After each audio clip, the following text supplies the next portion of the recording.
শুল্ক পুনর্বিবেচনার জন্য মার্কিন প্রেসিডেন্ট ডোনাল্ড ট্রাম্পকে চিঠি দিয়েছেন প্রধান উপদেষ্টা ডক্টর মোহাম্মদ ইউনূস। চিঠিতে যুক্তরাষ্ট্রের আরোপিত শুল্ক ৩ মাসের জন্য স্থগিত চেয়েছে ঢাকা। এদিকে মার্কিন ক্রেতাদের উদ্দেশ্যে খোলা চিঠি দিয়েছে বিজিএমইএ। তবে চিঠিপত্র দিয়ে নয়, যুক্তরাষ্ট্রের সাথে সরাসরি যোগাযোগের আহ্বান জানিয়েছে international chamber of commerce Bangladesh.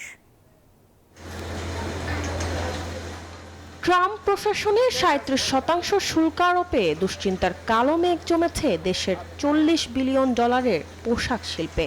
ক্রেতা হারানোর শঙ্কায় পোশাক খাতের মালিকরা দেশের শীর্ষ রপ্তানিকারক পণ্যকে বাঁচাতে বারবার সরকারের প্রতি দাবি জানান। হোয়াইট হাউসের এই সিদ্ধান্ত পুনর্বিবেচনা করতে দেশটির প্রেসিডেন্ট ডোনাল্ড ট্রাম্পকে চিঠি দিয়েছেন প্রধান উপদেষ্টা ডক্টর মোহাম্মদ ইউনূস। জানান, যুক্তরাষ্ট্রের আরোপিত শুল্ক ৩ মাসের জন্য স্থগিত চায় বাংলাদেশ। আমাদের চিফ অ্যাডভাইজার মহোদয় একটা চিঠি উনি সাইন করেছেন, এটা চলে যাবে খুব শীঘ্রই চলে যাবে ইউএস। এটা উনি লেটারটা লিখেছেন ইউএস প্রেসিডেন্ট ডোনাল্ড ট্রাম্পের কাছে।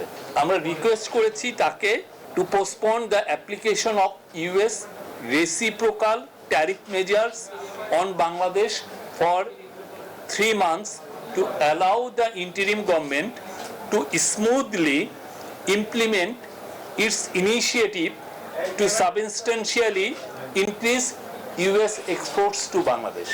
এদিকে মার্কিন ক্রেতাদের উদ্দেশ্যে খোলা চিঠি দিয়েছে পোশাক রপ্তানিকারকদের সংগঠন বিজিএমইএ। চিঠিতে এই সংকট মোকাবিলায় ক্রেতাদের যে কোনো পরামর্শ ও মতামত চাওয়া হয়। তবে চিঠি চালাচালি করে নয়, মার্কিন সরকারের সাথে সরাসরি যোগাযোগের আহ্বান জানিয়েছে international chamber of commerce Bangladesh.